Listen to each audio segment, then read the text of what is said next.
Welcome to a very special episode of the Electric Scooter Podcast. We have interviewed entrepreneurs, leaders of industry, mechanics, people that are professionals in the electric scooter industry. But a lot of folks have questions, new scooterists or people who are looking to buy a scooter.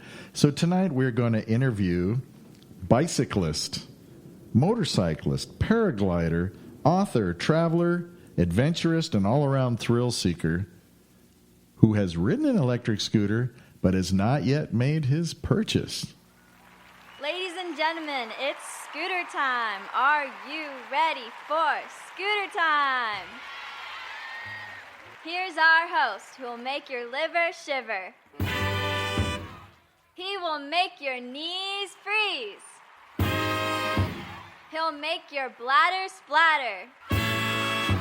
Ladies and gentlemen, the scooter star himself, Dagwood Streets.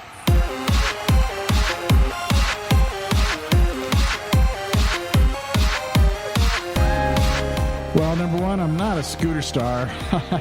And I promise not to make your bladder splatter. But we do have a great episode. The Neutron Man, adventurist, prospective scooter purchaser. Let's get right to it. On the line here from San Diego, California, we've got Scott, the Neutron Man. Do you actually do the Neutron dance? I actually am the creator of the Neutron dance. Whoa, that's awesome. And you have ridden scooters, I understand, but you do not own one. Is that a true statement? So, I'm going to go back in time just a little bit. When I was a kid, and I would go to visit my grandma, she had this big hill in front of her house, and she had a scooter that my dad had ridden when he was a kid. It was an old rusty thing, and I would take it and go flying down that hill just all day long, crash. But most of the time I was pretty successful. So, was it homemade? Was it made out of wood or what? No, it was made out of metal, but it was all rusty because it was like 30 years old when I started riding it. But what I remember was the feel of the wind going through my hair, just up against my scalp, and your eyes are watering, and just how free that felt. And you get an occasional bug in your teeth? Absolutely, man. Pure protein. So the rusty metal scooter, I think I remember that model. Is that the Tetanus 1000, I think that was called? That's it. Actually, it's the Tetanus 1000 Modification Alpha. That's an interesting story, but I thought Iowa doesn't have hills. Oh, Iowa's got all kinds of hills. Are you kidding me? Yeah, I'm kidding you. No, I don't know much about Iowa, but everything I hear about it is that it's flat. Yeah, the rolling hills of southern Iowa, where I grew up. So anyway, fast forward to present times. I guess it's almost a year ago. I was visiting one of my good friends out in Las Vegas, and this dude was totally gonzo over scooters. He had a couple. And he talked me into doing it, and I'm an older gentleman now. I've had a hip replaced, and I kind of treat my body like an egg. And I was like, man, I'm not sure about getting on this thing. Well, anyway, he persisted. We get our minds right, and we get on the scooters.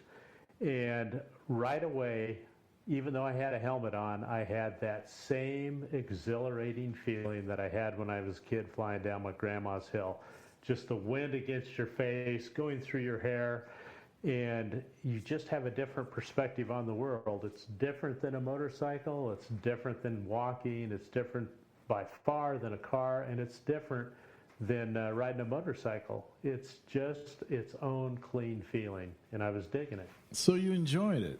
I absolutely did. And that was in Las Vegas, right? So correct. Las Vegas has a lot of cool. There's not a lot of hills unless you go to Mount Charleston or you really seek it out. Or, Red Rock Canyon is nearby. So there are places you can drive to, but most of the parks are flat. But one of the great things about Las Vegas is there are so many parks, and they've really put money into them. They're really nice. Do you remember the giant kind of baseball related park that we went to? Yeah, it's cool. It had a big giant statue of a hand holding a baseball. I hit the AstroTurf on that thing and ditched it just straight face planted.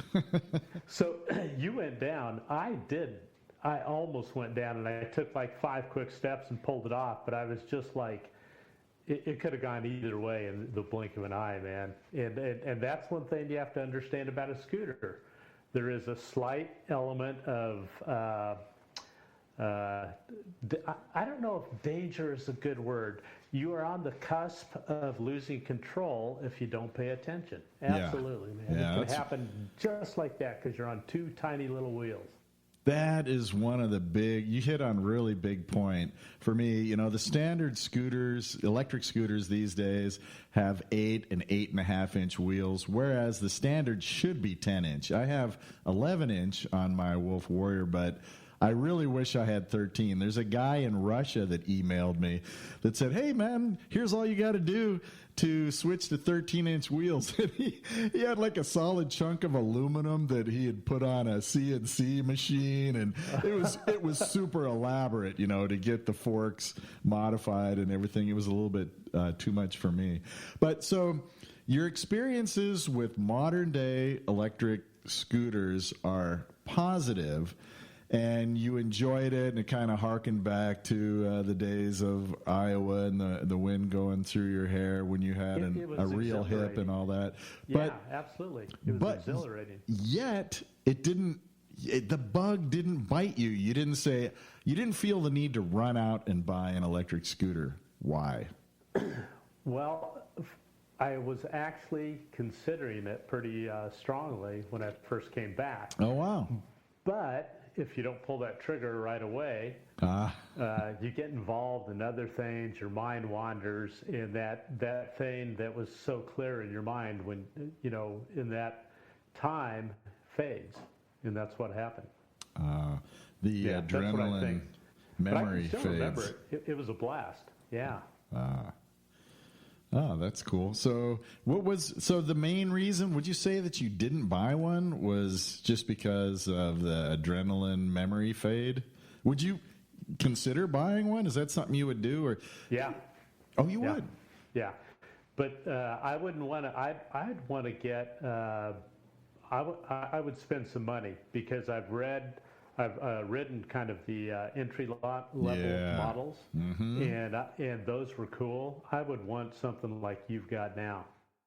You know, I agree with that, and the reason is because you try to save money on your initial one to see if you're going to like it. You just need to ride one first and see if it's enjoyable. But if you get a really budget scooter, you're going to outgrow it so fast. You know, Harley riders, they always get a Sportster first, and then after less than a year, you know, they're buying a bigger model. So I would contend that you probably actually save money by just doing thorough research and buying, you know, the one that you would probably end up with anyway. Right. I really, when I have visitors come, then, you know, you end up riding that cheaper model and I ride the cool one. Oh, that's okay, though. And I would recommend to any prospective scooter buyers, go ride somebody else's, or even some of those you can rent, like in major cities, you know, with your credit card. Just get a feel for it and see if you think you'd like it, you know. Because I think you're absolutely right. It's prudent to buy the scooter that you can afford when you first go into it. You know? Oh, I agree. Just get the entry-level scooter. And also factor into your budget protective gear. Because at first you're probably going to start off, and again, I can't help but make the comparison to motorcycle riders. You know, some people think it's cool to ride around without a helmet and you look cool. Actuality, nobody looks at a guy on a motorcycle or a scooter and thinks to themselves, wow, he's cool, no helmet. Nobody thinks that. Only the guy on that motorcycle or scooter they're the only person thinking that it's cool. If you ever get hit, for example, on a motorcycle with a June bug on the forehead or something, man, Hurts like hell. Yeah, and it's uncomfortable having the wind blow the tears out of your eyes and all that kind of thing. So go ahead and get some gear. It's time to ask you some questions. Say what's on your mind. Now it's time to ask you some questions, but you won't have much time. Answer me! Answer me now! Answer me! I've got questions! You give answers! So answer me now, right now! So my question for you, my next question is, would you be riding it as a commuter to get to and from the store or work or school, or would you just, like me, it's just for fun? I would do both. Oh, yeah. Yeah. I think that if I had a scooter, yeah, they're a kick to go out and buzz around on and just feel that freedom. But, I'm a green guy. I want my life to be as green as possible. And, I'm still driving internal combustion cars. But I've been riding my bike a lot. And for those trips where you don't want to ride the bike, just jump on the scooter. It's almost as green as a bike. One of the coolest graphics I've ever seen, and I'm going to interview Paul Somerville, the guy that came up with this graphic. It was on a YouTube video, Electric Scooter Guide, and Paul is a former motorcycle racer, and he was the lead mechanic for the first rental scooters when they came out, Lime and another company. And he figured it out, sat down. He's read more books and been to more school than me, obviously, but he figured out the math between, I'm not 100% sure this is correct, but this is the gist of it. A Toyota Corolla, a Tesla, and an electric scooter. $20. All right? So in the Corolla, you can make it from San Francisco Bay Area to Reno. You're talking about $20 worth of fuel. Yes, okay. $20, and how far can you go? And the Corolla, you can get to Reno. In the Tesla, on $20, you can make it like all the way to Salt Lake City, and from San Francisco, and on a scooter, you can make it to the United Arab Emirates on $20. You can make it to Dubai on $20. So is that wild or what? So what you're saying about green, it's just so true. Not to mention, you to get where you're going, instead of getting in a car and put on your seatbelt, you're getting there with a smile. You're having fun while you get there. You're helping. You really are helping save the planet. Yeah, you're burning some coal or something, or boiling water or something somewhere, or a nuclear facility, whatever it is, to get that energy to your scooter, to your vehicle. But knowing that it's $20 worth that you're putting out into the atmosphere to go all the way to Dubai. I mean, come on, it's microscopic pollution, I think. I'm going to Dubai for doobies. Dubai. Let's talk about this aspect of it too. Besides being green for the planet, it's in a way it's green for the soul, because think of how you feel. If you drive to the grocery store, let's say it's 4 miles, and you go by car, you may have somebody cut you off or run a red light, or you get into one of those little skirmishes that are 4-way stop. And by the time you do your 8-mile round trip, you are a little bit amped up because you just drove a car in city traffic. If you ride the scooter, even though your senses are going to be heightened because you're a little more vulnerable, you're going to have a totally different mindset when you get done. Oh, yeah. You're going to be like, yeehaw! Your headspace is going to be way better than driving a car. And you can't put a price on that. Plus, once you arrive there, you're not hunting for parking. Here's what I always tell people. It's the same thing with bicycles.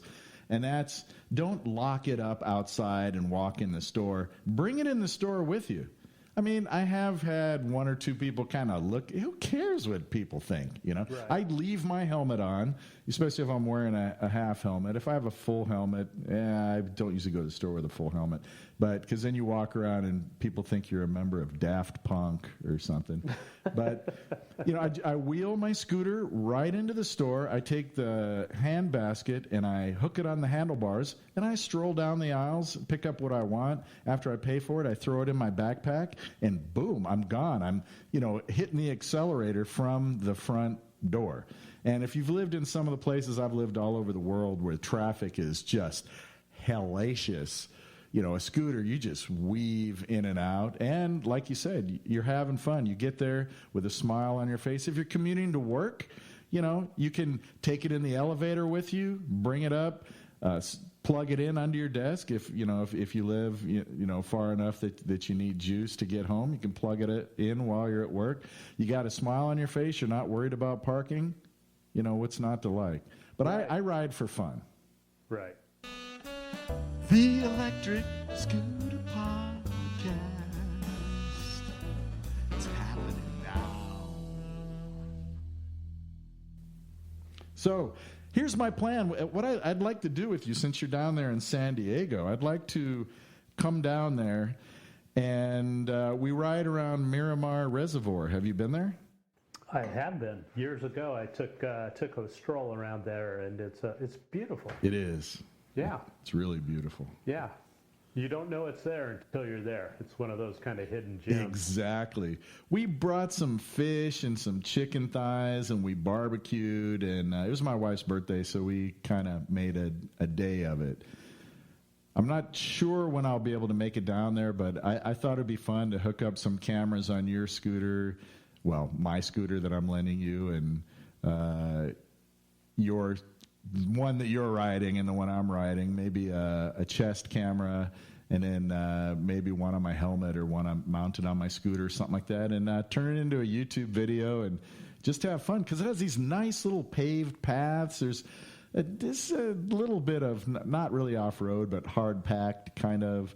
It's just really cool. There's beautiful homes around there, and it's like you said, it's kind of like well, I don't think I have enough listeners to blow it wide open to where all of a sudden it's going to be a big tourist attraction, but it's kind of a secret jewel, I think, that a lot of people don't know about.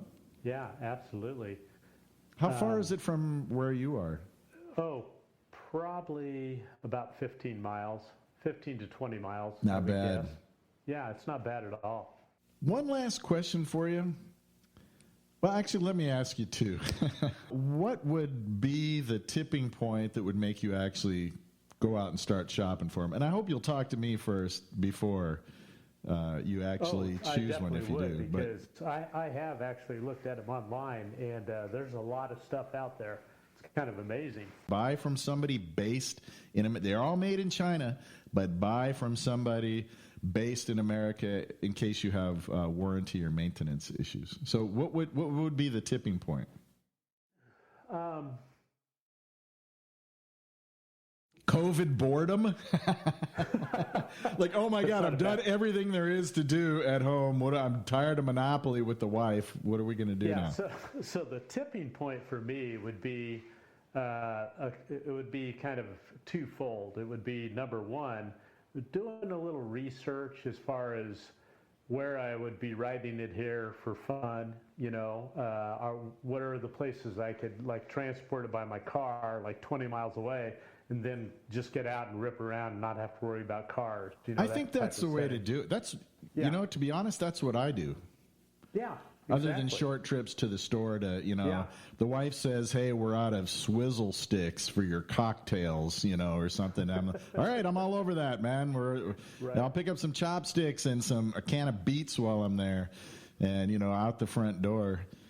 So other than that, I like to pack it up in the vehicle. I have a truck and a van, either one. And I also have a little tow hitch thing that I hook to the back. And sometimes if I don't feel like collapsing the scooter, I'll just bungee it to the back of the tow hitch, and it's like a little cargo carrier kind of thing. and drive to the park or wherever it is. For you, portability is going to be an issue because I don't think you own a truck or anything like that, right? I've got a van. Oh, you have a van? Yeah, I got a Toyota van. Oh, that is awesome, because I just discovered in my van, I thought the Wolf Warrior, I thought it would be so difficult to lift it and get it in there, but I just tried it yesterday. You lift the front tire onto the surface of the van, then you lift the rear tire, and it's just so easy. And it weighs 101 pounds. It's a beast. Wow. Yeah. Yeah, I've got a van. I can transport it. So that part wouldn't be a problem. I just need to research where are those spots where I can take it out and ride, you know. And then the other consideration, the tipping point, part two, would be just the money, you know. Because I'm the kind of guy, I don't buy little things, but when I get into something, I buy the big stuff, right? Like I just bought a brand new bike, and I spent $1,700 on that, but it's a touring bike, and I'm going to take off and do camping on my bike. So if I would have been choosing between the bike and the scooter at the same time, I still would have chose the bike. You know what I mean? I should have done a little better introduction to you in the beginning. We were just kind of joking around, but one of the reasons I wanted to interview you in the first place is you're an adventure seeker. I mean, you go around the world. You've ridden motorcycles in the Philippines. You've hiked in, very difficult and far places that I would definitely hesitate to go to. And you go on, what's the longest adventure you've gone on? Like a couple weeks, maybe? 3 weeks. Just a random camping trip, not stopping anywhere planned. You know, it's not pre-planned. We just, me and my buddy went out and did that.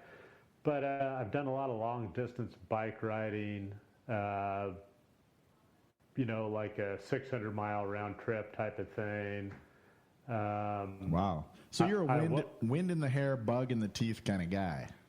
I almost always gravitate towards a sailboat instead of a power boat, a kayak instead of a motorboat of some sort. I used to fly hang gliders, instead of an airplane. Skydiving, bicycle riding, those types of things. And it's not because I've always been green-minded, but I always like the fact that you're doing it with your body and the apparatus, and there's no power involved other than what you provide. That's always been my jam. It's the electric. Scooter. Podcast.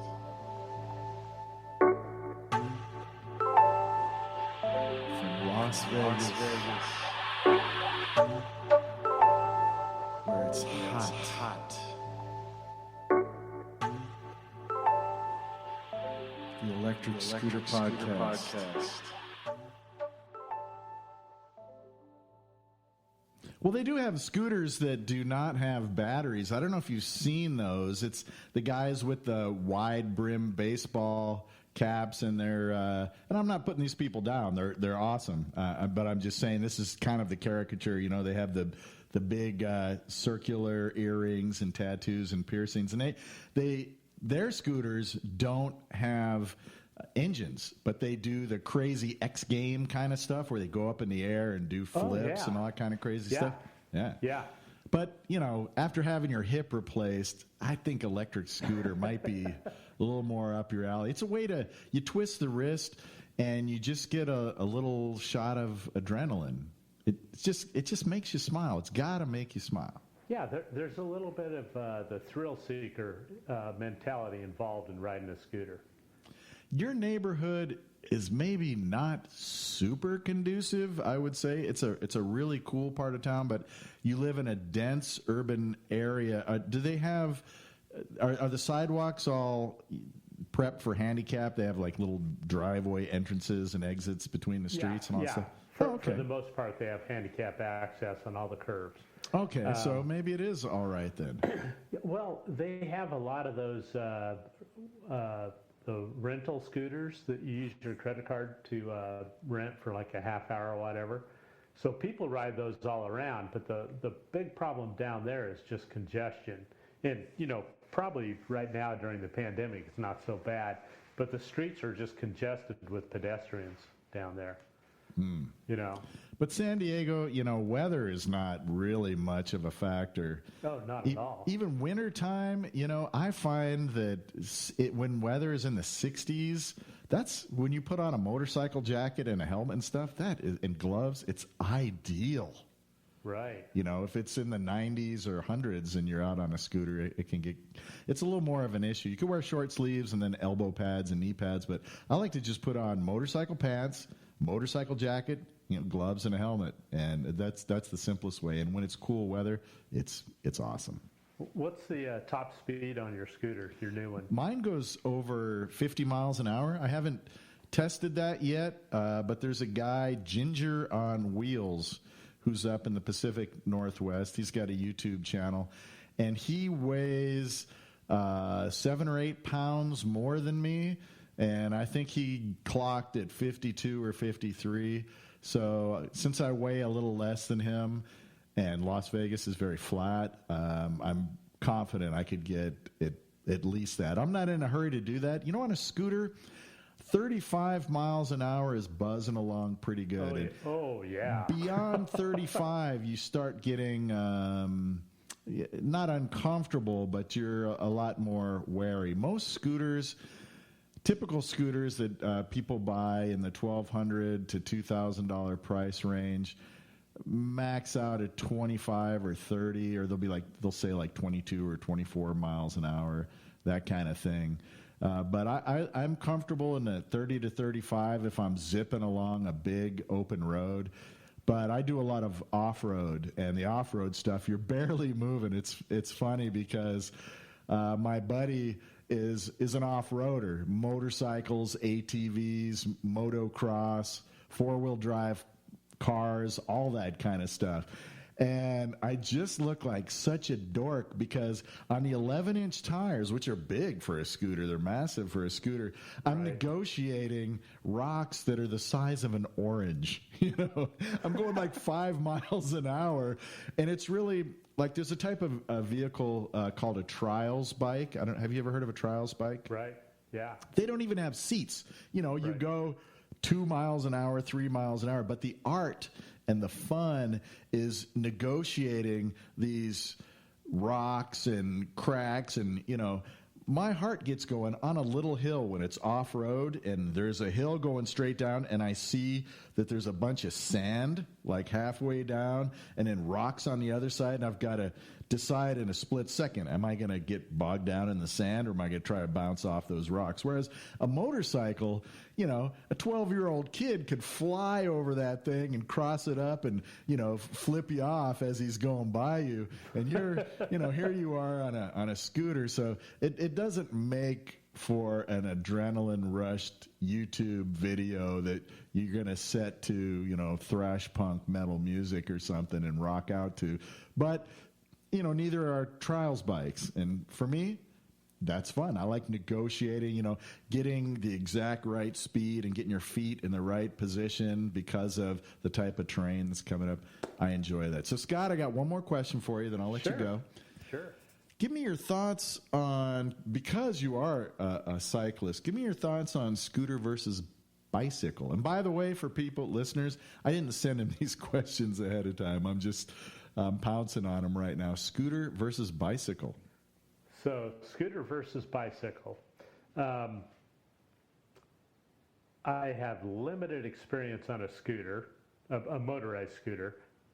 Just the time out in Vegas, I think we went out riding for 2 days, maybe 3. If you were with me, you were riding a scooter. Yeah, and I think I was there basically 3 days, and I think we rode all the days. And but I've been riding bikes since I was a kid, and I've done a lot of long distance cycling, and I used to ride my bike to work every day. That was a 30-mile round trip. So I have a lot more experience on a bike, and I feel very comfortable on a bike. What I know about a bike is if you're flying on your bike and you have to make a panic stop stuff can go south real quick, right? When you're riding in traffic, if you're hauling along at 18, 20 miles an hour, which is, that you're moving pretty good on a bicycle, and you have to make a panic stop, that's when things go south. That's the thing that, and it's not something that I even dwelled on when we were riding the scooters down there. But if you're going fast, let's say you're doing 40 miles an hour on a scooter and you make a panic stop, how does that work? It's a great question, but there are so many variables that it's impossible to answer. But you gave the figure of 40 miles per hour. The reason I say there are so many variables depends on your weight, what kind of scooter you're on, what kind of brakes does your scooter have. Some have hydraulics, some have drum brakes, some have Fred Flintstone step on the rear fender, and it slows down the rear tire with friction. But as a general rule, 80% of your stopping power comes from your front brake and 20% from your rear. However, if you are in the middle of a turn, you never want to apply your front brake, or very lightly after you are used to your scooter. So I guess the simple answer would be, if you're going 40 miles an hour to a stop sign where you're going to come to a complete stop, I would use my front brake a lot more than if I was in a corner. If I was in the middle of a corner, I would rely more on my rear brake, but also understanding that I'm comfortable skidding. I'm comfortable doing a controlled skid, and with knobby tires on my Wolf Warrior, it does skid a lot, but I'm okay with it. I think that answers the question. But maybe one more thing I should probably mention is your stance. What I do is I crouch and straight arm my handlebars, almost straight arm. I leave a little bit of slack in my elbow and grasp my handlebars firmly. We were just driving around your house, right? And the turns aren't even that sharp, but the first few turns I was like, whoa, just trying to find the speed versus balance ratio. And there's a learning curve there, but it becomes like, I literally feel now it'd be just like riding a bike. And maybe someday we'll say that phrase as it's just like riding a scooter. Once you've done it, if you can do it then, you can jump back on and boom, you're right back there. That's awesome. That's a great closing statement. Hey, Scott, it was great talking to you. Neutron Man. Yeah, you too. And maybe after you, or if you do end up purchasing an electric scooter, we'll have a part 2, and we'll get back to you and see how things have changed. I want to head down there to San Diego, and we'll make a video, and maybe you'll even own a scooter by then. Who knows? I don't know how long. You just never know. The universe is an amazing place. Yeah, and we'll cruise around the Miramar Reservoir. How's that sound? That sounds awesome, man. I'm looking forward to it. All right, buddy. Thanks. It was great talking to you. You too. Take care. Right, bye-bye. Did you hear that guy? The Neutron Man? Maybe one day we'll say, easy as riding a scooter. And it will take the places easy as riding a bike. The profound author, adventurist, thrill seeker, incredible human being, the Neutron Man, Scott. I remember when he was a young man, he'd wake up in the morning, swim a mile, get out of the water, run 8 miles, and then ask me in the afternoon if I wanted to scuba dive with sharks, like real sharks that bite you. He would go down deep to some cavern and swim around with sharks. No thanks. He also carries around in his pocket rocks that he found that he associated with each child that he has had and each of his children. And they started out rough and rugged, and now they're in his pocket after decades, polished. I'm sure like his children are. A great man, the Neutron Man, Scott. Stay tuned for episode 10. We're going to have a killer episode for you. So until then, keep the shiny side up and the dirty side down.